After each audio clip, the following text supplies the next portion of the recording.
विपुल जी, राधे राधे। महाराज जी, मैं देख पा रहा हूँ कि मुझसे अधिकतम पाप जो हो रहे हैं वो वाणी की वजह से ही हो रहे हैं। हाँ, महाराज जी, वैसे अब मैं सबसे मौन ज्यादा होना पाप चाहता होते हूँ। भी वाणी से हैं। सबसे ज्यादा पाप वाणी से होते हैं। हम किसी की चुगली करना, निंदा करना, दुखद वचन बोल देना, असत्य बोल देना, ये सब वाणी से पाप होते हैं। यदि हम मौन का आश्रय ले, उचित मौन का आश्रय, उचित मौन कहते हैं कि आपने हमसे प्रश्न किया, हमें लगा कि उत्तर देना चाहिए तो हम बोले, नहीं तो मौन। उचित मौन के द्वारा हम वाणी के अपराध से बच सकते हैं। जड़वत मौन गृहस्थी में नहीं रह पाएंगे। व्यापार है, नौकरी है, बातचीत करना है घर परिवार से, तो उचित मौन रहे, विचार मौन रहे। उत्तर दें तो बहुत सोच समझ के उत्तर दें, विचार पूर्वक बोले, झूठ ना हो, दूसरों को दुख देने वाला ना हो, छल कपट युक्त ना हो, जो मन में हो वैसे ही वाणी में हो, उसे शुद्ध वचन कहते हैं। तो अगर हम वाणी को उचित मौन में रखें तो वाणी के अपराध से बच सकते हैं। और नाम जप करें तो सारे अपराध नष्ट हो जाएंगे, वाणी के भी, शरीर के भी, मन के भी।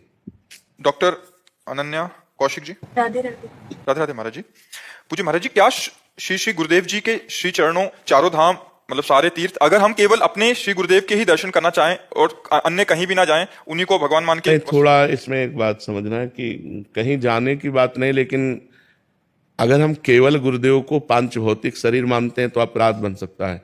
अन्य संतों के प्रति अवहेलना हो सकती है, अन्य संतों के प्रति लघु भाव हो सकता है। तो एक श्लोक हमको ये सिखाता है कि सब में गुरु का दर्शन करें। अखंड मंडलाकारम व्याप्तम एन चराचरम तत्पदम दर्शितम एन तस्मै श्री गुरुवे नमः। चर अचर में, अखंड मंडल में मेरे गुरुदेव भगवान व्याप्त हैं। तो हम गंगा जी में गए तो गंगा जी भी मेरे गुरुदेव हैं। अगर हम किसी तीर्थ में जा रहे हैं, संयोग बन रहा है, तो हम अपने गुरुदेव के घर जा रहे हैं, क्योंकि गुरुदेव भगवान हैं। वंदे कृष्णम जगत गुरुम, वही भगवान गुरुदेव है, गुरुदेव ही भगवान है।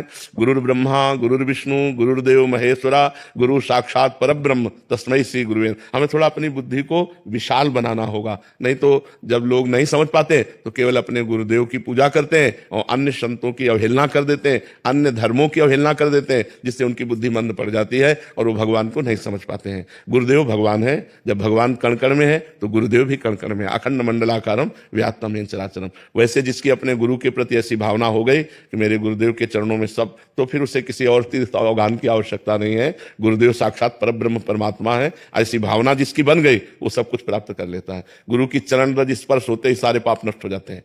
जे गुरु चरण रेणु सिर धरहीं, ते जन सकल विभव बस करहीं। जे गुरु चरण, गुरु के चरण रज का स्पर्श माथे पे कराया, समस्त वो भागवतिक वैभव से संपन्न हो जाएगा। जे गुरु चरण रेणु अनुरागी, ते लोकहु वेदहु बड़भागी। जो अपने गुरु के चरणों में प्रेम करते हैं वो इस लोक में और परलोक में बड़भागी होते हैं। गुरु प्रसन्न साहब अनुकूला, मिटी सकल